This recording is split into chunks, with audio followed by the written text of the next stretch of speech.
Hi, my name is Dr. Elizabeth Sullivan, and I'm the Assistant Professor of Oboe and Musicianship here at UNC Charlotte.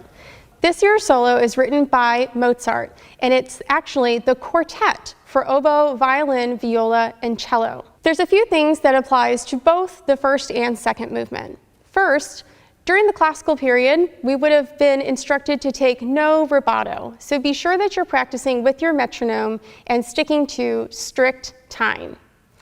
Second, there's some interesting ornaments that we need to tackle in each of the movements.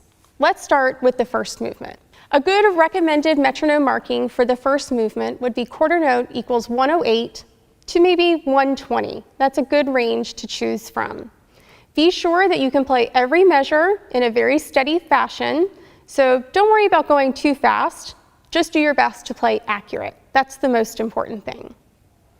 The very first ornaments that we come across in the first full measure and the first full second measure, these are ornaments with a slash through the grace note.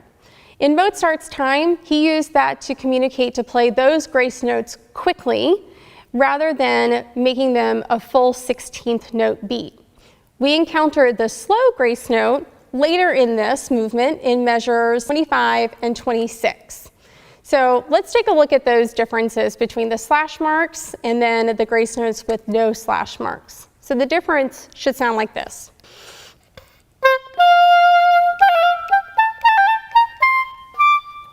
Those are quick and condensed, and then later on,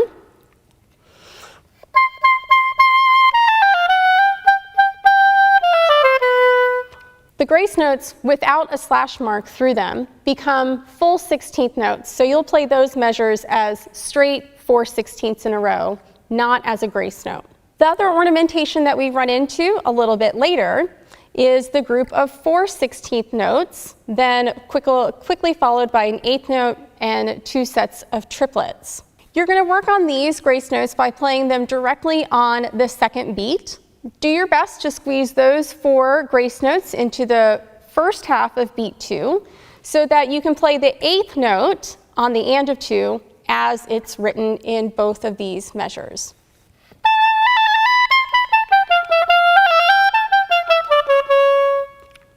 A good way to practice that is to take out the ornament altogether and just play the basic dotted quarter and 8th note followed by the triplets.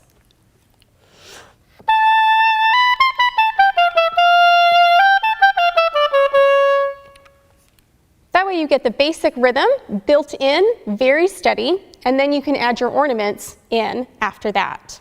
So let's talk a little bit about the articulations that we're asked to perform here in this fast movement. You'll notice in your part there are a lot of staccato markings, but these staccato markings are not like what you would play in a Sousa march in the large ensemble. In Mozart's time, these would have been bouncy staccato markings, indicating that we should play the notes separated but not dry. So a good example for practice would be here at the very beginning, the first full phrase.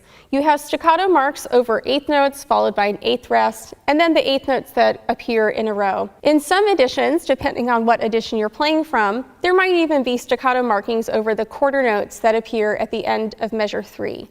You want to be sure that you're not playing them dry and short. Have a little bit of vibrato even in your sound when you're performing these.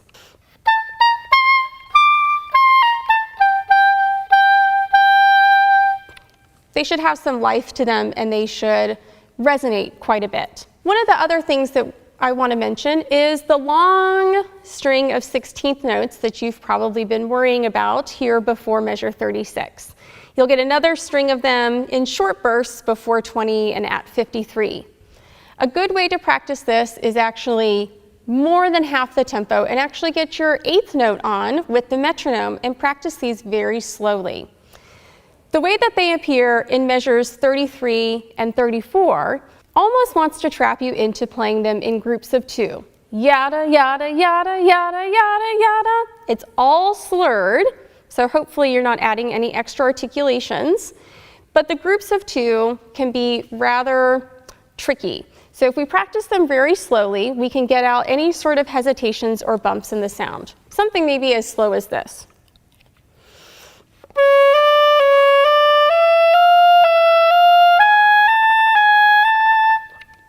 that slow, once you can do the whole 16th note passage that smoothly at that tempo, it'll be very easy to speed it up to your goal tempo after that. One last note, the final ornamentations that appear before measure 64. You have 16ths and 32nds with a trill mixed in. You'll have another pattern similar to this after measure 20, where you have a trill in the midst of 16th notes. The important thing to remember is that you don't have to wiggle that trill for a very long period of time. You actually just need to get in about 2 wiggles with your finger, and then you can move on to the rest of the notes.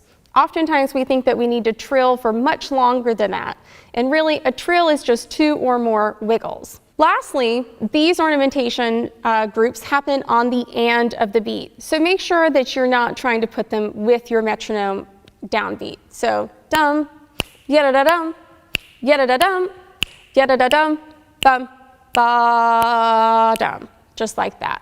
Hopefully that will help you practice your first movement of the Mozart Oboe Quartet and feel really successful for this part of the audition. What you'll find if you listen to any recordings is that the slow movement is very slow.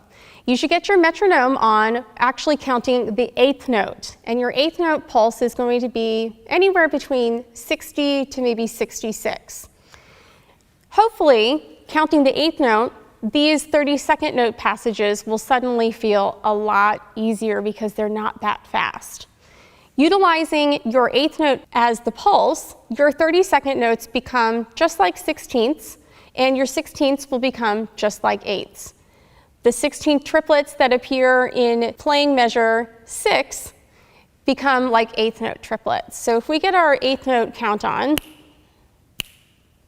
ya da da da da da da, triplet, triplet, 1, ya da dum, just like that. Much, much easier to deal with than if we were counting the quarter note pulse. This is a very slow movement, so breathing is going to be quite tricky. Even though you don't want to play that long note for forever, it really is quite a long note to start with. Get your brain thinking about the 8th note pulse before you begin, breathe in time, and be sure that you're counting all of the 8th notes through that very long held over dotted half to a dotted half to a quarter. Take a quick breath, and then you're in with the 32nd notes. Now, I've marked in my part several places to breathe after this. I'm going to breathe between the C sharp octave jumps, the E flat octave jumps, and if you really needed to, in measure 10, you could breathe after the D on beat 1 before you move to the A flat. Sometimes it's nice to have extra places to breathe. Even if in practice time you don't use them, when you get nervous in the audition or playing for someone else, you might need the extra places to breathe. Now, if we follow along, we move to 16th, dotted 16th and 32nd note passages. Ya-da-dum, bum, ya-dee. And these become like our very old favorite dotted 8th and 16th patterns. So again, it's just the idea of that rhythm transfer when we're counting the 8th note as our pulse. The other tricky place when we come down to our rhythm is down here in the 3rd line, where we have 32nd note triplets followed by straight 16ths. Now, you might be a little nervous about the triplet 32nds, but the real challenge is to make sure that when we go from the triplet passage that we actually end up right in the correct tempo into the 16ths.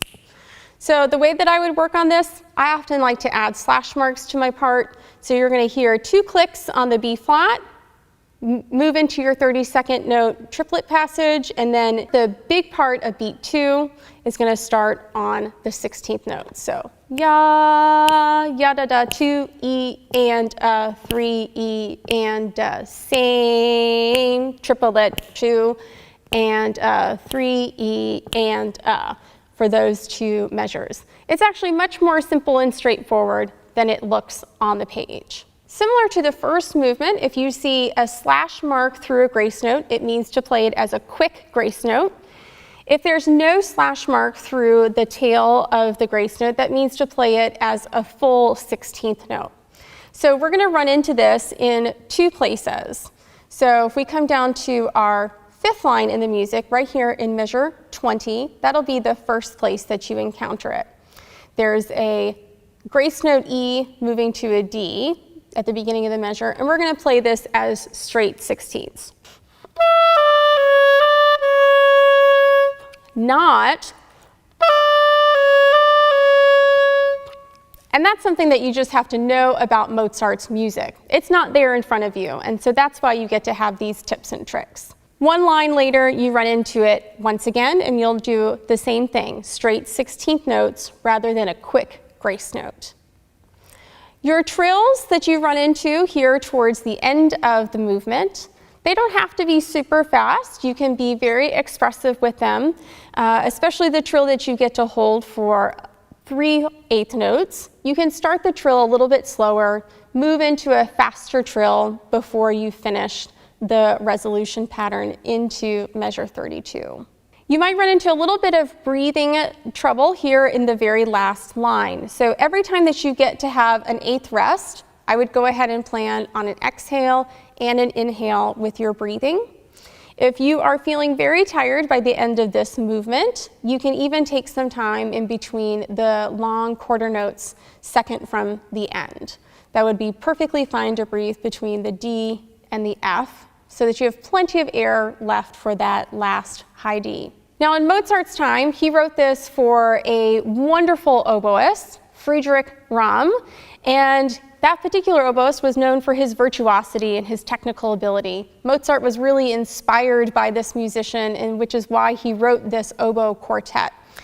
And it is certainly still a demanding piece today, and it would have been a real showstopper back in Mozart's day. I hope you feel confident as you work on the first and second movement from Mozart's oboe quartet.